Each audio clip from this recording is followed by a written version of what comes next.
The Board of Trustees of the Federici Art Museum has decided to sell some works from its collection in order to raise the funds necessary to refurbish its galleries.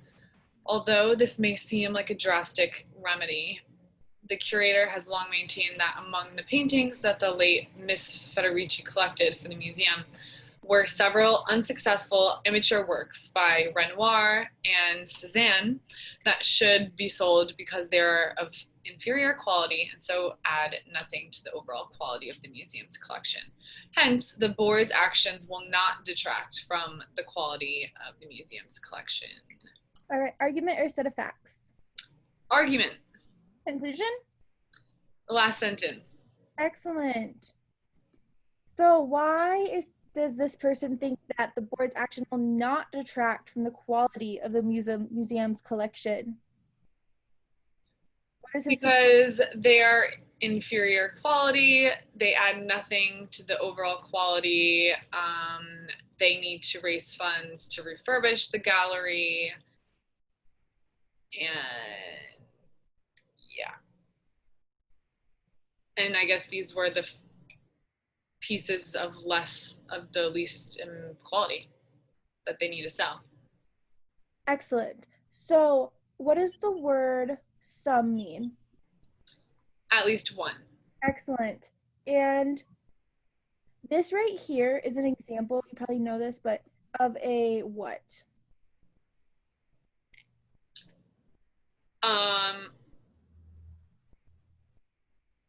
I don't know the term, but it's like, okay, yes, wait, we know that it may seem like a bad idea, but it's called a concession. Yes. concession. Concession. Yes. I do this all the time to my mom. No, and that is a type of premise, just so you know. Like, that's the one that I said, like, we won't focus a lot until it comes up. Here it is coming up. This is a concession. So, although blah blah blah blah blah, the mentioning, and there's one other one. Oh, and the other one I wanted to point out is the word should. Is this strong or mild?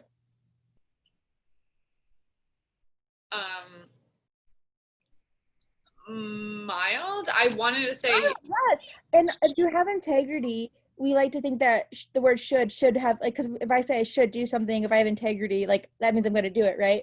But in law terms, it means not, like, if a contract said you should do this, would that hold up in court at all? No. No, it's very mild. Excellent. And then the other word I wanted to point out was nothing. That is a very strong word, nothing. So add nothing. So not even a little bit. Right. I mean, yeah. Okay.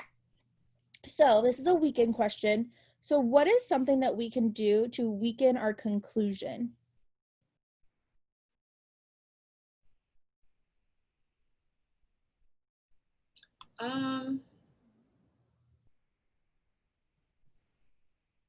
So if we're weakening it, what are we trying to say?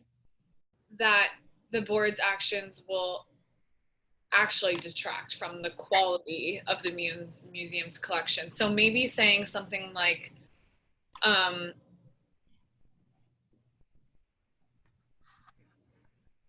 even if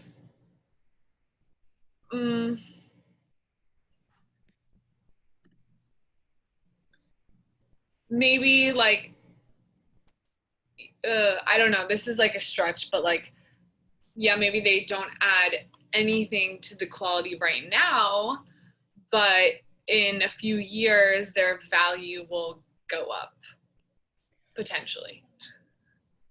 So yeah, that's like a stretch. I don't really know. What should you do because they have inferior quality, so add nothing? Yeah, or maybe they had like all of this person's artwork.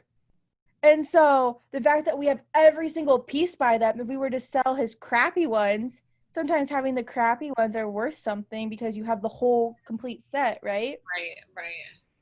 That's probably not the answer, but that's what I'm thinking of. Okay, so which did you say the first time?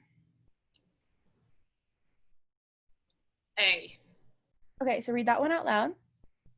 The directors of an art museum can generally raise funds for refurbishing the building in which museum's collection is housed by means other than selling parts. Okay, this could be true, but now looking back, this doesn't talk about the main argument. Excellent. This is like weakening of premise. Yeah.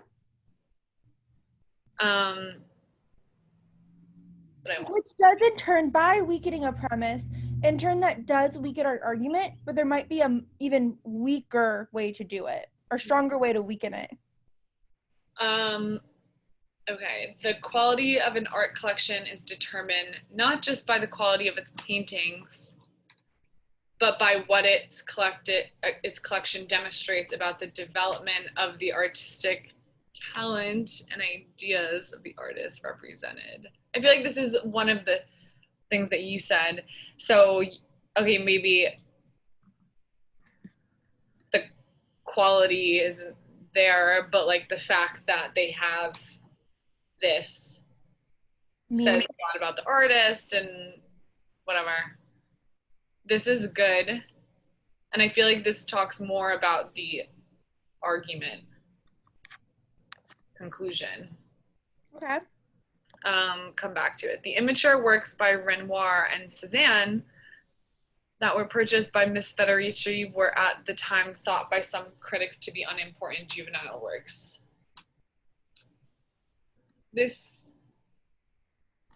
isn't really relevant at all. Okay. Because they're still considered that. Anyway, that's beside the point. D, those people who speculate in art by purchasing artworks merely to sell them at a much higher price, at much higher prices, welcome inflation in the art market, but curators of art museums regret the inflation in the art market. I think this is also irrelevant. Perfect. The best work of a great artist demands much higher prices in the art market than the worst work of that same artist. Also irrelevant. True. I actually am surprised B is the answer, but it's not exactly what I said, but it's close. Like, yeah, like if you had Mozart's first piano piece he ever wrote, like it might not be a amazing piano piece, but the fact that like you get to compare Mozart from when he was 7 years old to when he's 30 would be really cool. So true. I remember the last museum I went to in Spain, it was all on this one artist. I forget his name, and it like each room was his different like transformations, and the first one like was such trash. Yeah. Like that's so encouraging because it's like, hey, these people didn't get there overnight. Like they go through so many different phases. Do you read Malcolm Gladwell at all? Who? Malcolm Gladwell. Have you ever heard of him? He's a sociologist. He wrote like Outliers or I probably have What the Dog Saw, Outliers, David and like he's very common. But one of his book is Outliers, and it's all about the people that are just like best in life. And it comes down to even like Mozart, yes, like he was probably more talented, but he put so many hours, like how long it takes to become truly a expert in the field. And so oftentimes like especially our generation, we just bounce around so much, which isn't bad. Like I bounce around a lot. I'm the perfect example of this. If I would stick with one thing and put all my energy towards it, I probably could be amazing at something. Like, but that's just not my personality. Yeah. And so I just thought of that when thinking about this because that's so true in the sense of this artwork. Like a lot of them probably weren't that great at the beginning. True. So he is definitely the answer. Yeah. Interesting. Wait, so the fact that just to go back to this a little bit, the fact that Sorry, I'm taking some ibuprofen, that's why I got up. No problem.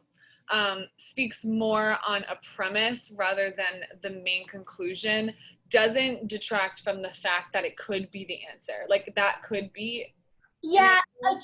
Okay, let me read it one more time. The directors of an art museum can generally raise funds for. Because because they can sell Okay, so if it if it weakened a premise in the sense of like it doesn't, like it's not accurate, Right. where this is weakening a premise, this isn't really weakening a premise. This is just offering another way that this isn't weakening a premise. This Okay. is saying that we could have just done it in a different way. Yeah. Does that make sense? Like, Yeah. Yeah. where if it would have said something like, um, an immature or several immature works, we said like, well, this works by R and C is successful because it's very immature.